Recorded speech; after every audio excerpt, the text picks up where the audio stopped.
$1. 2 trillion. That's how much money is now flowing through China's digital yuan network every single day. While America debates crypto regulation, China has already built the world's most advanced digital currency system. And it's not just changing how people pay for coffee in Beijing, it's quietly dismantling the financial architecture that has kept the US dollar on top for 80 years. What you're witnessing isn't just technological innovation, it's the largest financial power shift since Bretton Woods. China's digital yuan has moved from experimental pilot to global weapon in just 4 years, and the speed of adoption is staggering. Over 260 million Chinese users now have digital wallets. Cross-border transactions jumped 340% in 2024 alone. But here's what should terrify Washington. 47 countries are now testing or implementing digital yuan settlement systems. The dollar's grip on global trade is loosening, and most Americans don't even know it's happening. Let's start with the numbers that should keep every Fed official awake at night. China's digital yuan system processed $1.2 trillion in transactions in 2024. That's not a typo. In comparison, Visa processes about $14 trillion annually across all its networks worldwide. But here's the crucial difference. Every digital yuan transaction bypasses the traditional banking system entirely. The People's Bank of China launched the digital yuan pilot in 2020 with just 4 cities. Today, it covers all of mainland China, plus Hong Kong, Macau, and expanding international corridors. The infrastructure is mind-blowing. Over 5.4 million merchants now accept digital yuan payments. That's more than the total number of businesses accepting Apple Pay in the United States. But the real game changer isn't domestic adoption, it's international integration. Through the Cross-Border Interbank Payment System, or CIPS, China has created a parallel universe to SWIFT. CIPS now connects over 1,400 financial institutions across 109 countries, and unlike SWIFT, which still relies on correspondent banking relationships, CIPS enables direct, instant settlement in digital yuan.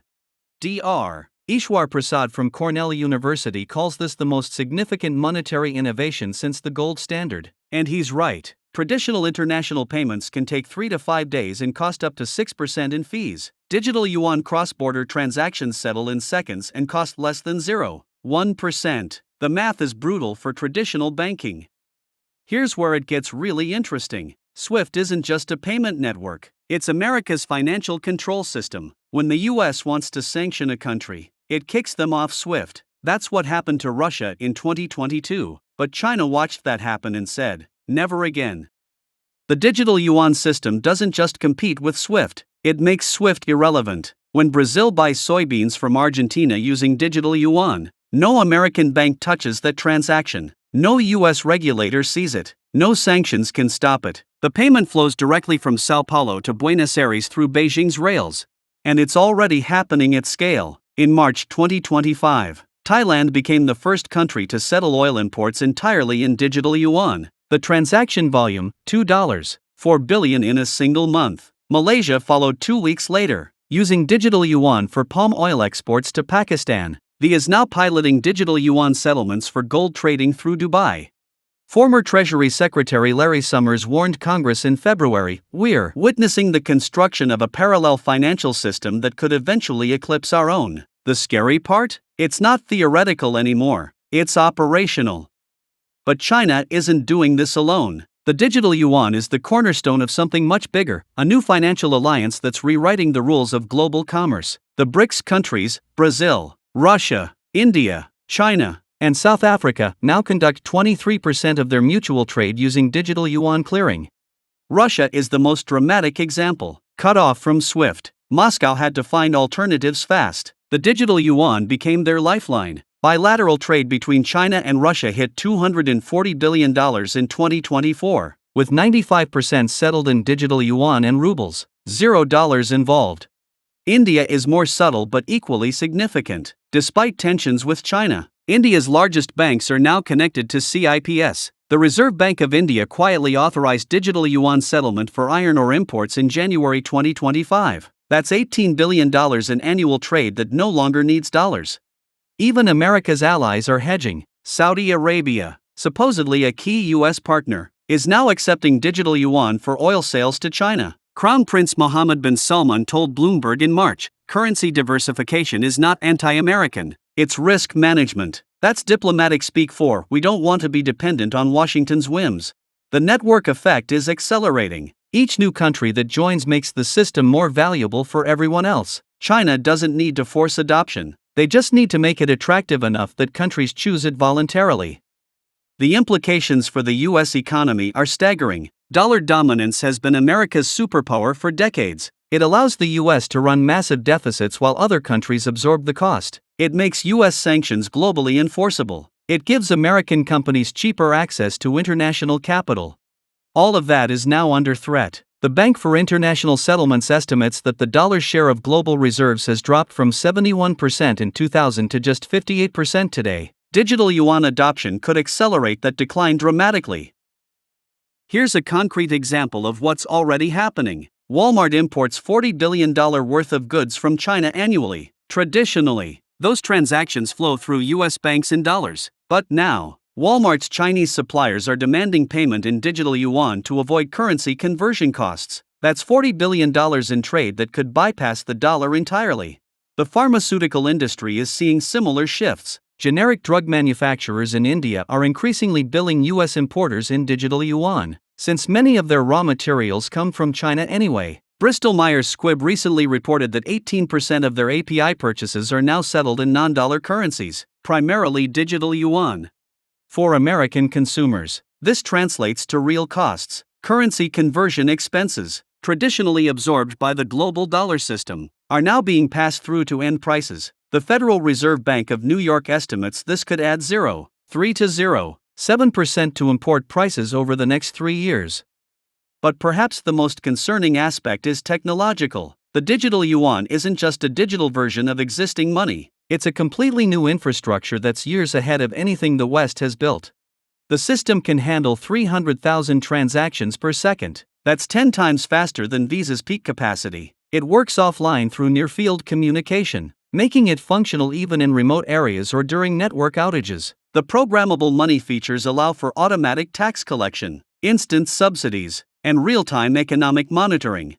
China's central bank digital currency uses a two-tier architecture that's more sophisticated than anything being developed in the US or Europe. Commercial banks distribute the currency, but the central bank maintains complete visibility and control. It's like combining the reach of commercial banking with the authority of central banking.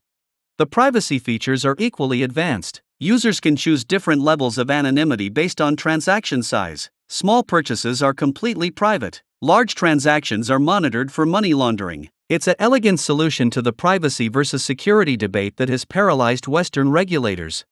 Meanwhile, the Federal Reserve is still studying whether to create a digital dollar. The European Central Bank is running limited pilots. China is already operating at global scale.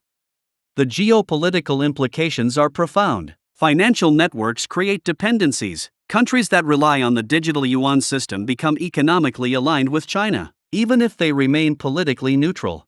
Take Indonesia, America's traditional partner in Southeast Asia. Jakarta recently announced that 40% of its trade with China will use digital yuan settlement by 2026. That's $35 billion in annual commerce flowing through Beijing's financial infrastructure. How likely is Indonesia to support U.S. sanctions on China when their economy depends on Chinese payment systems? The same pattern is emerging across the global south. Countries that have historically been excluded from dollar-based finance are finding alternatives in the digital yuan ecosystem. Nigeria uses digital yuan for oil exports to China. Kenya settles tea purchases through CIPS. Egypt clears Suez Canal fees in digital yuan for Chinese shipping companies. Former CIA Director John Brennan warned in March, "We're not just losing economic influence, we're losing the ability to shape behavior through financial incentives." When countries can trade, invest, and settle payments without touching the dollar system, American leverage diminishes dramatically. What's most striking is how fast this is happening. 5 years ago, the digital yuan was a research project. Today, it's reshaping global finance. The acceleration is unprecedented. Central banks worldwide are taking notice. The European Central Bank fast-tracked its digital euro project after seeing China's success. The Bank of England is exploring digital pound pilots. Even the Federal Reserve is under pressure to move faster on a digital dollar.